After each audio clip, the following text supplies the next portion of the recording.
International school की online classes के अंतर्गत मैं रामपाल भारती स्कूल लोक ऐप पर हिंदी विषय की क्लास लेकर आपके बीच आया हूँ। और आज हमने वाक्य विचार के ऊपर हम चर्चा करेंगे। आज पिछली कक्षा में हमने समास पूरा पढ़ लिया था। आगे बढ़ने से पहले मैं आपको एक बात बता दूं कि बहुत से विद्यार्थी स्कूल लोक ऐप पर असाइनमेंट के अंतर्गत होमवर्क डालने में काफी देरी कर देते हैं। एक निश्चित अवधि के बाद होमवर्क नहीं डाल सकते आप, अर्थात जितना समय आपको दिया जाता है, अगर 24 घंटे का समय आपके पास है तो आप 24 घंटे के अंदर ही होमवर्क डालें। अगर 2 दिन का समय दिया गया तो 2 दिन के अंदर अंदर आप होमवर्क डालें। सभी बच्चे, प्रयास ये रहे कि सभी बच्चे अपना होमवर्क समय पर डालें, यथाशीघ्र डालें। अब हम शुरू करते हैं वाक्य विचार। देखिए, 9th CBSE के अंतर्गत हमारे पाठ्यक्रम में अर्थ के आधार पर वाक्य है। किसके आधार पर है? अर्थ के आधार पर। और वाक्य 2 आधारों पर डिवाइड है। नंबर 1 अर्थ के आधार पर और 2 रचना के आधार पर।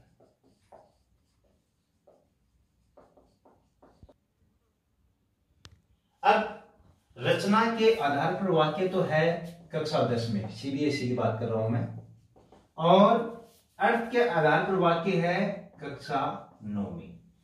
अर्थ के आधार पर वाक्य पढ़ने से पूर्व सबसे पहले हम ये जानें कि वाक्य क्या है,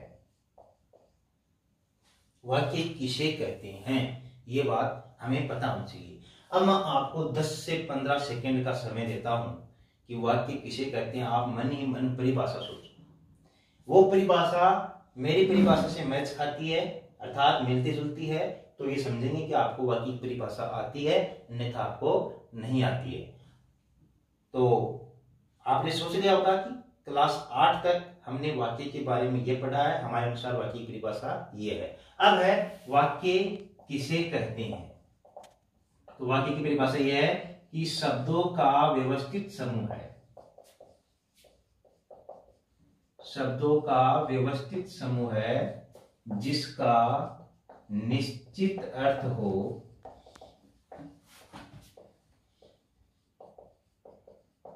वाक्य कहलाता है। अगर आपने ये इस परिभाषा के बारे में सोचा है तो आप बधाई के पात्र हैं और आप धन्यवाद के पात्र हैं। अब इसके बारे में नहीं सोचा तो ये परिभाषा क्यों है, इस परिभाषा का थोड़ा विश्लेषण करते हैं अपन कि शब्दों का व्यवस्थित समूह का क्या अर्थ है। अर्थात व्यवस्थित समूह का यहां पर अर्थ है कि फॉर एग्जाम्पल, जैसे मान लो पढ़ता शब्द है, श्याम शब्द है, लटमस शब्द है। अब हमने शब्दों का समूह बना दिया और इसको हम ये कहेंगे कि वाक्य है, तो ये गलत है। अर्थात पढ़ता शब्द है, श्याम शब्द है, लटमस शब्द है शब्द है, मगर ये वाक्य की श्रेणी में नहीं है। तो व्यवस्थित समूह का क्या अर्थ है? व्यवस्थित का मतलब अच्छी तरीके से शब्दों का समूह है बनाया हुआ। अब अच्छी तरीके से मतलब वाक्य कर्ता से शुरू होता है, उसके बाद वाक्य में कर्म आता है, अगर वाक्य में कोई पूरक कर्म हो तो वो आता है, उसके बाद में वाक्य की क्रिया आती है, अगर उस वाक्य में कोई सहायक क्रिया की आवश्यकता है तो वो आती है। यह है वाक्य का व्यवस्थित समूह। इसी को अब अगर वाक्य में कर्ता है, कर्म है और क्रिया है, मगर निश्चित अर्थ नहीं निकल रहा है तो भी वाक्य नहीं है। जैसे श्याम कटसम कटमस से लाता है। अब कर्ता है, कर्म है, क्रिया है, मगर वाक्य का कोई अर्थ नहीं निकल रहा है कि कटमस क्या होता है, क्या लाया क्या नहीं लाया, ये भी वाक्य की श्रेणी में नहीं है। तो वाक्य की श्रेणी में क्या होगा? सबसे पहले निश्चित अर्थ कैसे? कर्ता लेके आएंगे जैसे राम, कर्म लेकर आएंगे जैसे पुस्तक, क्रिया लेकर आएंगे पढ़ता है। अब इस वाक्य का एक निश्चित अर्थ है कि राम वाक्य का कर्ता है, सब्जेक्ट है, पुस्तक वाक्य का कर्म है, ऑब्जेक्ट है, और पढ़ता वाक्य की क्रिया है, अर्थात वर्ब है। तो अगर कर्ता कर्म क्रिया के अनुसार वाक्य का निश्चित अर्थ होता है तो वो वाक्य की श्रेणी में आता है, इसे ही हम वाक्य कहते हैं। अब बात करेंगे कि वाक्य के अंग, पार्ट ऑफ सेंटेंस। वाक्य के कितने अंग होते हैं? तो वाक्य के दो अंग होते हैं, नंबर 1 उद्देश्य, नंबर 2 विधेय। उद्देश्य अर्थात आप इंग्लिश में जिसको सब्जेक्ट पढ़ते हैं वो उद्देश्य, इंग्लिश में जिसे आप प्रेडिकेट पढ़ते हैं वो विधेय, और कुछ नहीं है। फॉर एग्जाम्पल जैसे राम पुस्तक पढ़ता है, Ram read a book, Ram read a book, आपने इंग्लिश में ये सेंटेंस देखा। अब राम वाक्य का सब्जेक्ट है, शेष बचा भाग वाक्य का प्रेडिकेट है। ठीक इसी प्रकार इस वाक्य में राम पुस्तक पढ़ता है, राम वाक्य का उद्देश्य है, वाक्य का शेष बचा भाग पुस्तक पढ़ता है क्या है, विधेय, अर्थात प्रेडिकेट को विधेय कहते हैं। तो वाक्य के दो अंग होते हैं, उद्देश्य और विधेय। अब उद्देश्य की परिभाषा इस आधार पर क्या निकली कि कर्ता या कर्ता का विस्तार उद्देश्य कहलाता है, कर्ता या कर्ता का विस्तार उद्देश्य कहलाता है। विधेय की परिभाषा बनाएंगे कि विधेय किसे कहते हैं, तो कर्ता या कर्ता के विस्तार को छोड़कर वाक्य का शेष बचा भाग, शेष क्या बचेगा, वाक्य का कर्म बचेगा, वाक्य का पूरक कर्म बचेगा, वाक्य की क्रिया बचेगी, वाक्य की सहायक क्रिया बचेगी। ये सभी क्या कहलाते हैं, विधेय कहलाते हैं। कर्ता या कर्ता का विस्तार। अब आप ये सोच रहे होंगे कि कर्ता का विस्तार क्या चीज है, ये हमने पहली बार ऐसा सुना है।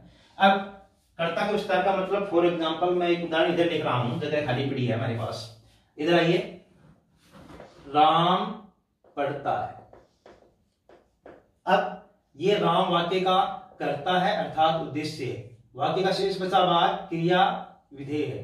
अब कोई ये कहे कि कौन सा राम पढ़ रहा है, तो हम ये कह सकते हैं कि श्याम का भाई राम, श्याम का भाई राम पढ़ रहा है। अब पढ़ तो हो ही रहा है, जो इस वाक्य में पढ़ रहा है वही राम यहाँ पढ़ रहा है, मगर यहाँ ये बता दिया कि कौन सा राम पढ़ रहा है, श्याम का भाई राम, तो ये कर्ता का विस्तार हो गया। ये क्या हो गया, कर्ता का विस्तार। तो यहां तक क्या हो जाएगा, उद्देश्य, और ये क्या हो जाएगा, विधेय हो जाएगा। समझ गया, कर्ता का विस्तार का मतलब ये है। या कर्ता का विस्तार जैसे राम, श्याम, मोहन व रोहन क्रिकेट खेल रहे हैं। हालांकि अब क्रिकेट नहीं खेल रहा, आप खेलना आपको मात्र पढ़ना है, क्रिकेट से दूर रहना है, मगर यहां सेंटेंस ये है कि राम, श्याम, मोहन, रोहन, अब ये चार करता है, ये चारों मिलकर एक ही पार्ट उद्देश्य का निर्माण करते हैं, और ये विधेय का।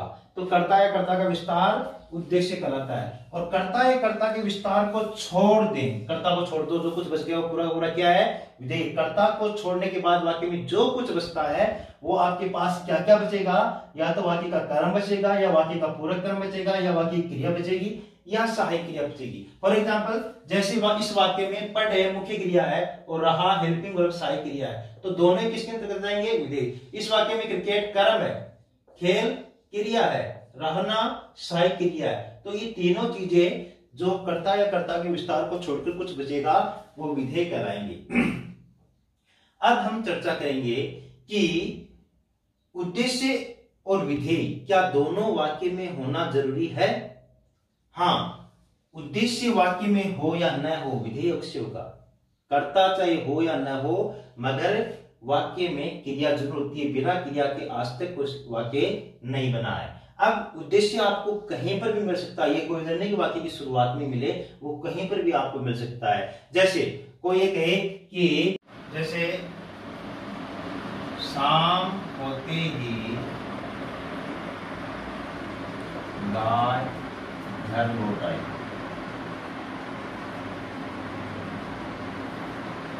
यहां वाक्य में अर्थात कर्ता कौन है हमें ये देखना है, लौट कर कौन आया घर पर, काम करने वाला कर्ता होता है।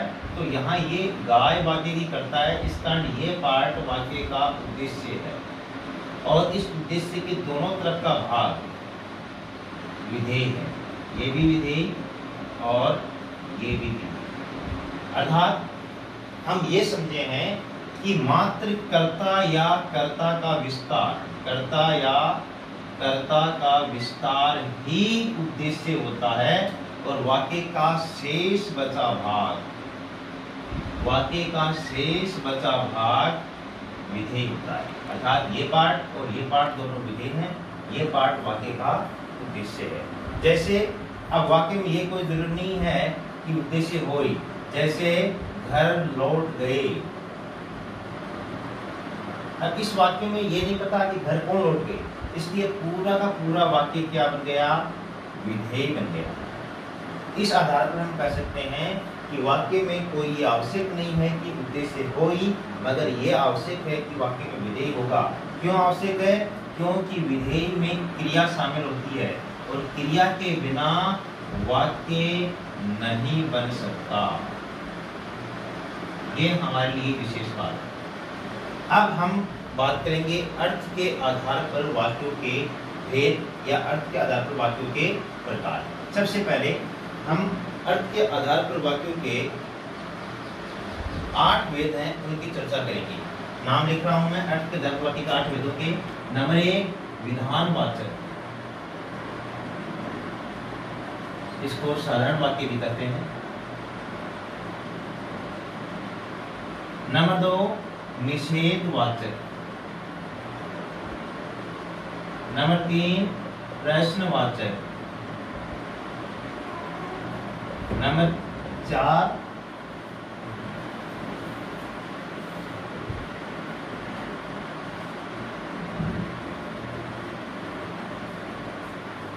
आज्ञावाचक। नंबर 5 इच्छावाचक। 6 संदेहवाचक। 7 विस्मयादिबोधक या विस्मय सूचक और 8 संकेतवाचक।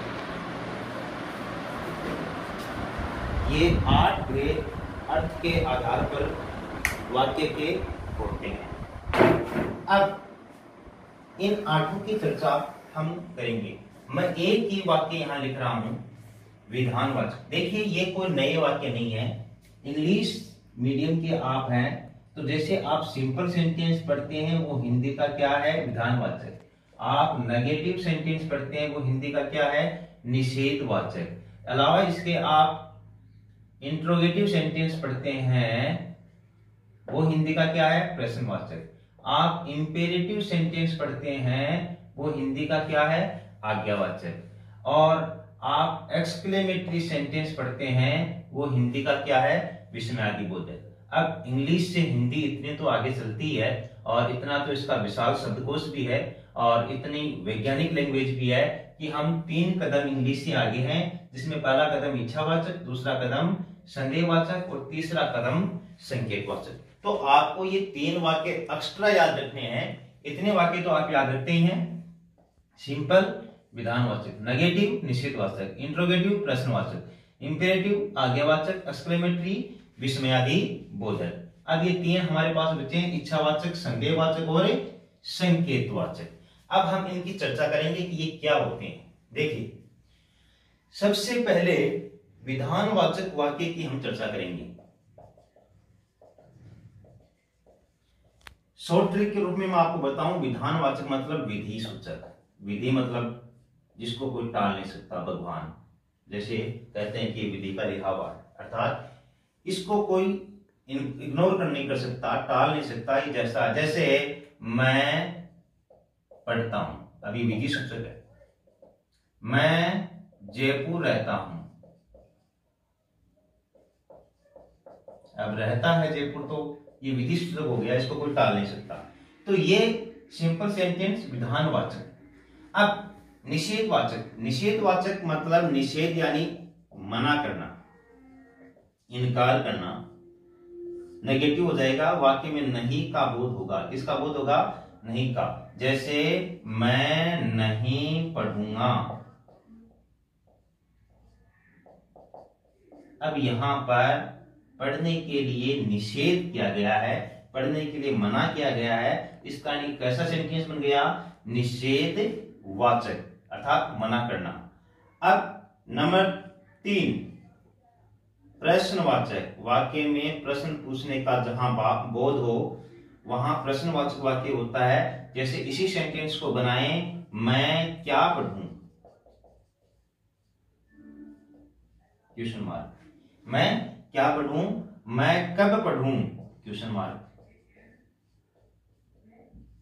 अर्थात कब, कौन, क्या, किसे, किसको, किससे, किसके आदि शब्दों द्वारा वाक्य में जहां प्रश्न पूछने का बोध हो वहां वाक्य क्या बन जाएगा, प्रश्नवाचक। उसके बाद आज्ञावाचक। आज्ञावाचक वाक्य में क्या किया जाता है, आज्ञा, आदेश, निर्देश, सुझाव आदि का बोध होता है। अर्थात कोई आदेश देगा, कोई निर्देश देगा या कोई सुझाव किसी का होगा तो वो सेंटेंस किसका हो जाएगा, आज्ञावाचक। फॉर एग्जाम्पल, शांति बनाए रखें, शांति बनाए रखें, यह आदेश है। जैसे हमेशा 2 घंटे पढ़ना चाहिए या हमेशा 2 घंटे पढ़ो। जैसे और गृह कार्य समय पर करें, गृह कार्य समय पर करें, आदेश है। जैसे प्रश्न पत्र के सभी प्रश्न हल करें, आदेश है। 1 गिलास पानी लाओ, 1 गिलास पानी लाओ, आदेश है। बैठ जाओ, आदेश है। अर्थात जहां आज्ञा, आदेश, निर्देश दिया जाए वहां पर ये आज्ञावाचक है। इस सेंटेंस को बनाएं, जैसे आप पढ़ो, आप पढ़ो, अर्थात पढ़ने के लिए कहा गया है तो ये आज्ञावाचक हो गया। उसके बाद इच्छावाचक।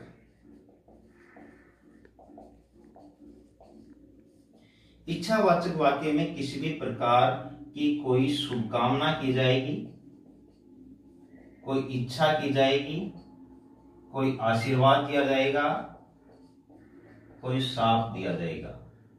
ये बोध जहां पर हो, तीनों चारों, वहां पर कैसा वाक्य होगा, इच्छावाचक। फॉर एग्जाम्पल, भगवान आपका भला करे, अर्थात मेरी इच्छा है, मेरी इच्छा है कि ईश्वर आपका भला करे। जैसे मेरी इच्छा है कि आप सब अच्छे अंकों से उत्तीर्ण हो, पास हो, ये मेरी इच्छा है। जैसे कोई आपको कहता है आपकी यात्रा मंगलमय हो, आपकी यात्रा मंगलमय हो, अर्थात उसकी इच्छा है, तो ये इच्छावाचक वाक्य बन गया। अलावा इसके कोई ये कहे कि आपका दिन शुभ हो, आपका दिन शुभ हो, ये इच्छा है वे नाश्ते, किस में आएगा, इच्छावाचक वाक्य में आएगा कि कोई चाहता है कि आपका दिन शुभ हो, आपकी यात्रा मंगलमय हो, आप अच्छे अंकों से पास हो, भगवान आपका भला करे। और अगर मैं ये भी कहूं कि भगवान आपका बुरा करे तो भी क्या है, इच्छा है। कोई ये कहता है लड़ाई झगड़े करते हैं, आपका सत्यानाश हो, अर्थात संपूर्ण विनाश हो, ये भी क्या है, इच्छा है। आपके कीड़े पड़े, ये भी क्या है, उसकी इच्छा है। अर्थात इच्छा कैसे, अब ये किस रूप में आ जाएगी, शाप के रूप में आ जाएगी। आशीर्वाद रूप में, जैसे भगवान आपका भला करे, ये आशीर्वाद हो गया, ये आशीर्वाद सूचक हो गया। शुभकामना के रूप में, जैसे आपकी यात्रा मंगलमय हो, ये शुभकामना। अब उसके बाद बात करते हैं संदेहवाचक। वाक्य की क्रिया पूर्ण होने में जहां संदेह हो, डाउट हो, वहां संदेहवाचक वाक्य होगा। और ये जैसे मान लो ट्रेन निकल गई होगी, अर्थात यहां पर यह तय नहीं है, निश्चित नहीं है कि ट्रेन निकलेगी, यहां अनुमान है, संदेह है कि ट्रेन निकल गई होगी, वह आ गया होगा। तो ये क्या है, संदेह है, डाउट है। जैसे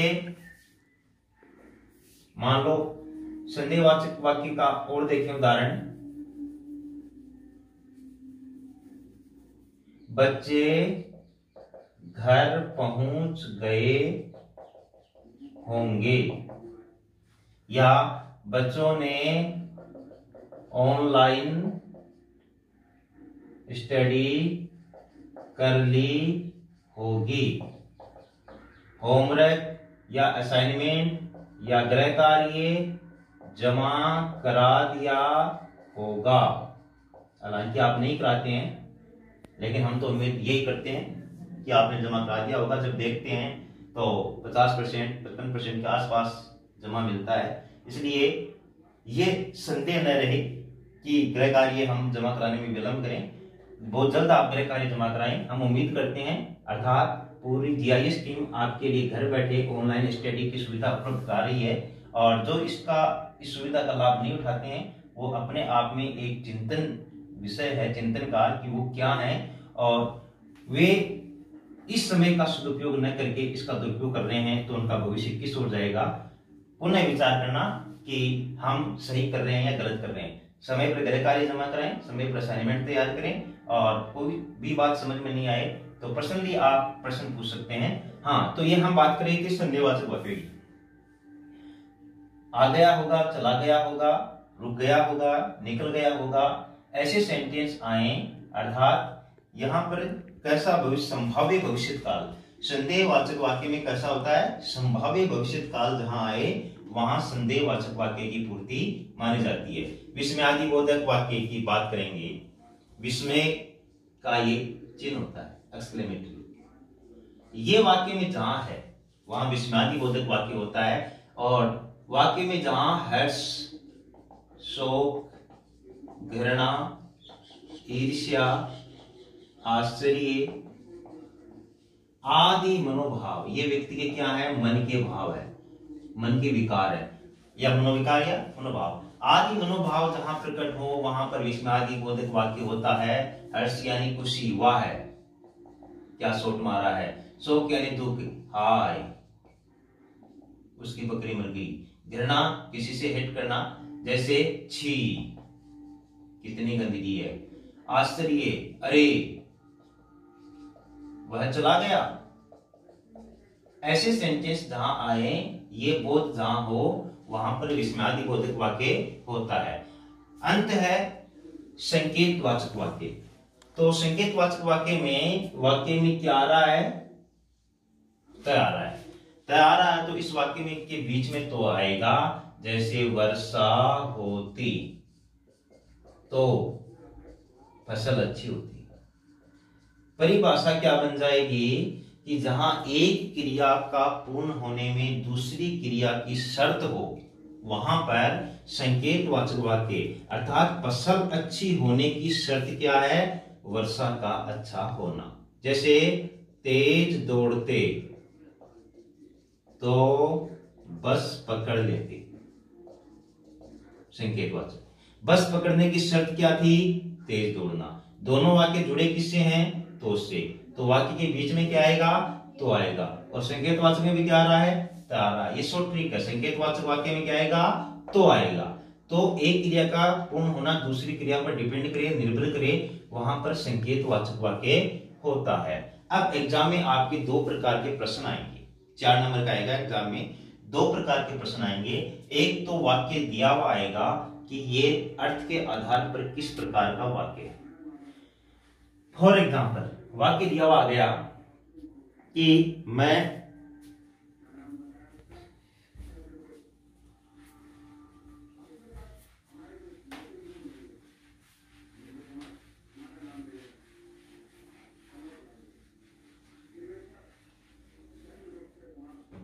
जैसे वह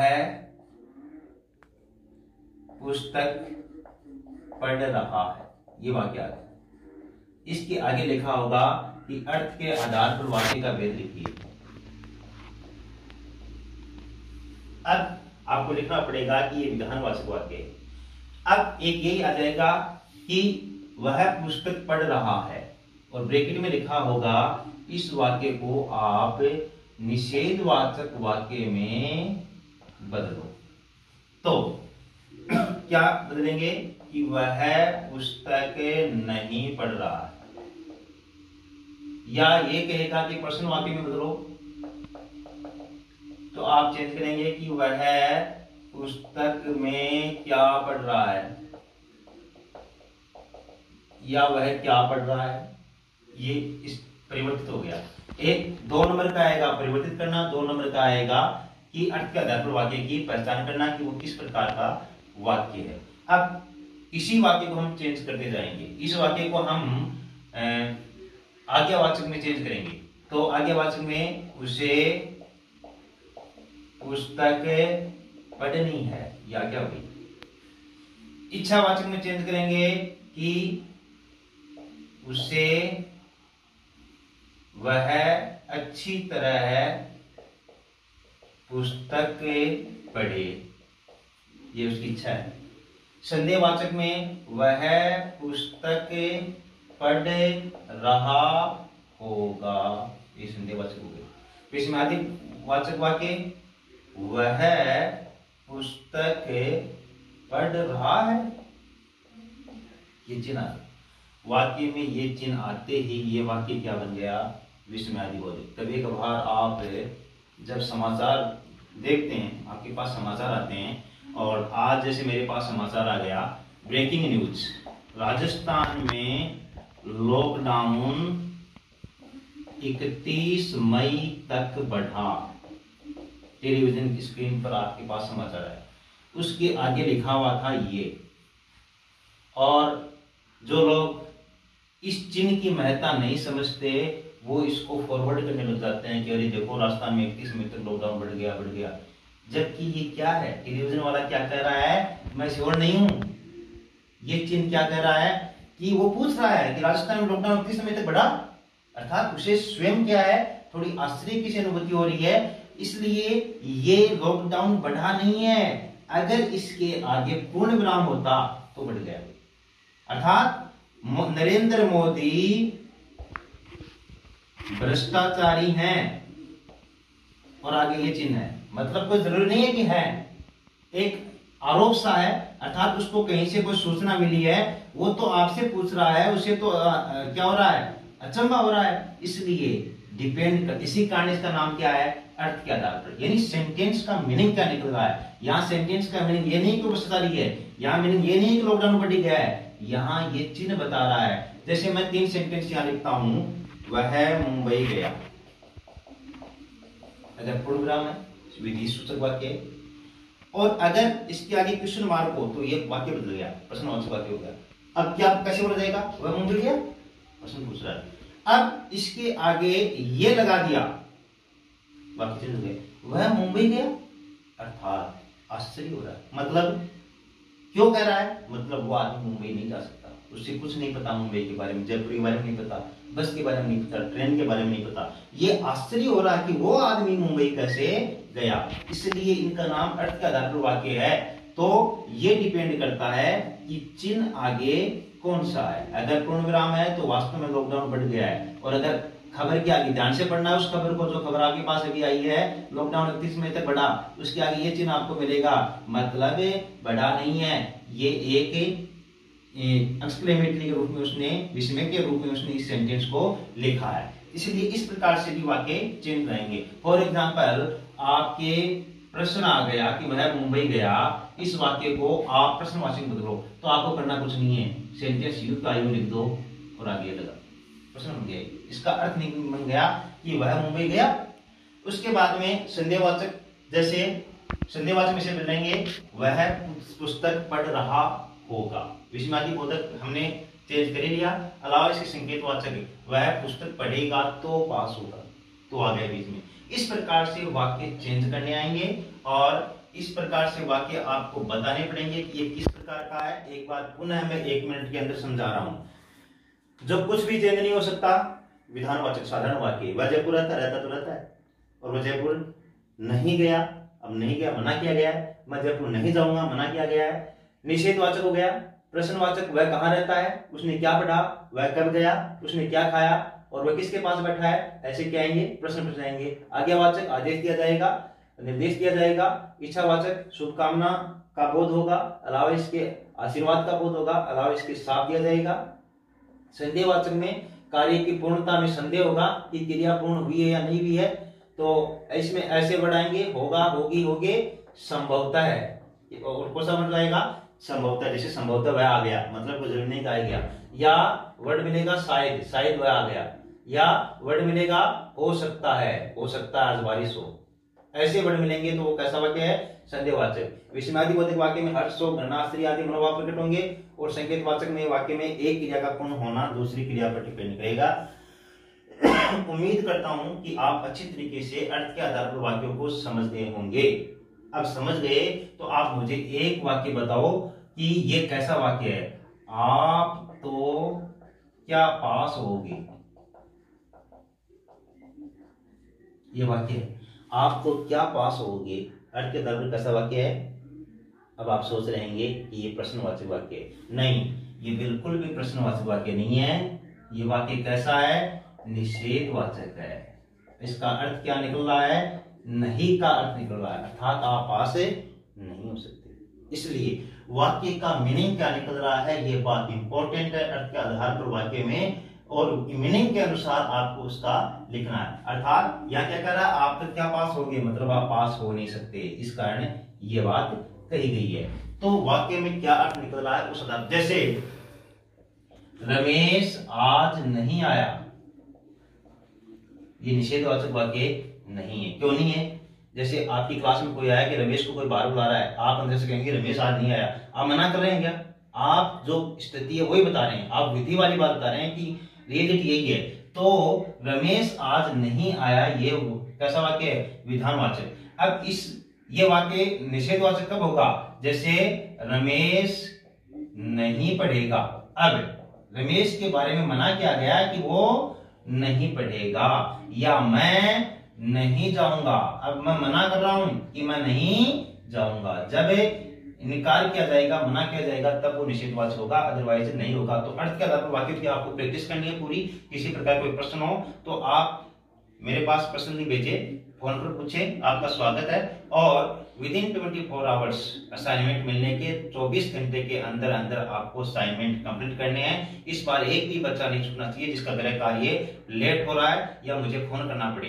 तुरंत मुझे इस बात का पता चलता है किस किस बच्चे ने इस वीडियो को अच्छी तरीके से देखा है, समझा है, अर्थात कितनी देर देखा है, फॉर्मेलिटी के रूप में देखा है, दौड़ा दौड़ा कर देखा है। ये तमाम बातें आपको अच्छी तरीके से पढ़नी है। पढ़कर इस क्लास का फायदा उठाना है। फायदा तभी होगा जब आप अच्छी तरीके से समझेंगे और कहीं पुस्तक से अभ्यास करेंगे। पढ़ना हमारा मुख्य उद्देश्य है और पढ़ाई के साथ किसी प्रकार का समझौता नहीं करना चाहिए। ये मैं उम्मीद करता हूं कि आपको टॉपिक अच्छी तरीके से समझ में आ गया, जिसका टाइटल था अर्थ के आधार पर वाक्य। बहुत बहुत धन्यवाद।